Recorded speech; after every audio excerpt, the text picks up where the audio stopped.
Salam, mən Arzu Məmmədova. Artıq 3 ildir ki, IELTS instruktorluqla məşğul oluram. YouTube kanalımda sizə faydalı ola biləcəyi və eyni zamanda IELTS imtahanına hazırlaşarkən istifadə edə biləcəyiniz mənbələri paylaşıram. Eyni zamanda siz mənim Instagram səhifəm üzərindən də müxtəlif seksionlar üzrə müxtəlif tiplər və triklər öyrənə bilərsiniz. Bugün mən sizə IELTS imtahanında 2026-da olan dəyişikliklər haqqında danışmaq istəyirəm.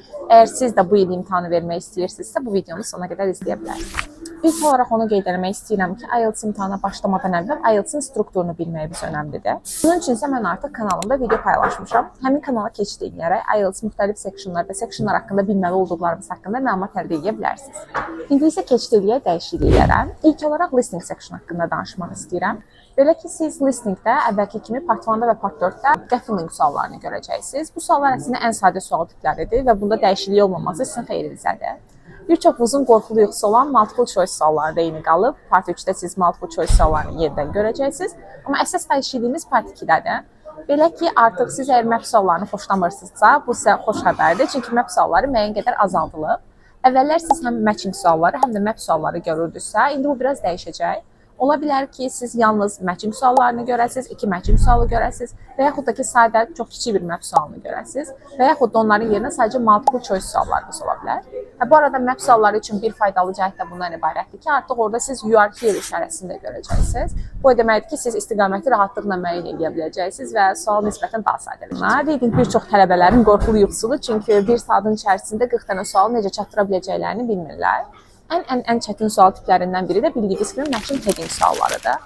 Və xoş xəbər bundan ibarətdir ki, artıq matching heading sualları azaldılıb. Bunun yerinə matching information və matching ending kimi suallar görə bilərsiniz. Amma bu da sizi qorxutmasın, çünki mən xüsusi bir IELTS marafonu yaratmışam və burada gündəlik olaraq son zamanlarda imtahana düşən sualları paylaşıram. Siz də aylıq 50 manat ödəniş eləməklə hər gün müxtəlif IELTS passage-ləri, hansılar ki, həqiqi imtahanda olublar, eyni zamanda onların içərisində olan sözlər, onların video izahları, imtahana düşə biləcək artikellər və artikellərin sözləri olan materialları əldə edə bilərsiniz. İndi isə sizlə writing haqqında danışmaq istəyirəm. Əslində bunu biz tələbələrimizlə çoxdan eləməyə başlamışdıq. Writingdə daha ümumi yerinə daha spesifik suallar verilməyə başlayıb. Məsələn, keçən dərsdə tələbələrlə dərsdə müzakirə edərkən what are the advantages and disadvantages of tourism on the countries that people visit deyə bir sualımız var idi. Tələbələr artıq turizmin insanlar üzərində olan avantajlarından danışarkən mən bildirdim ki, yox, burada sadəcə ölkələr üzərində olan avantajlarından danışmamız lazımdır. İmtahanda da bu tipli spesifik sözlərdən istifadə olunur və əgər siz digər aspektdən danışırsınızsa, artıq ideyavız off-topic olur və müəyyən qədər bal itirə bilərsiniz. Task 1-da isə ümumiyyətlə mən başdan öyrədərkən tələbələrə dynamic chartlarda olsun, static chartlarda olsun öyrədərkən mütləq şəkildə mix şəkildə işlədirdim. Çünki imtahanda ayrı-ayrı düşməkdənsə həmişə mix chartlar daha çox düşür və son zamanlarda da mix chartlar daha çox düşür. Buna görə də onlara fokuslanmağınızı, strategiyaları və sair öyrənməyinizi daha çox məsləhət görürəm. Hətta digər bir sectionun balını bəyənməmisinizsə və imtahanınız computer based-dirsə, bu arada bundan sonra artıq imtahanlar Azərbaycanda British Council və Paris tərəfindən ancaq computer based olmaqla keçiriləcək, onu da vurğulamaq istəyirəm.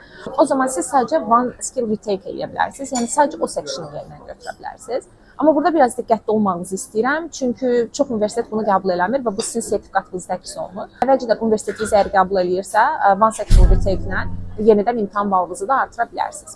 Yox, əgər bu tipli problemlərlə ümumiyyətlə qarşılaşmaq istəmirsinizsə və imtahan balınızı artırmaq istəyirsinizsə, o halda mənim dərslərimə qeydiyyatdan keçə bilərsiniz. Konsultasiya üçün elə bizə Instagram üzərindən yazmağınız yetərli olacaq. Hələlik digər videolarda görüşək.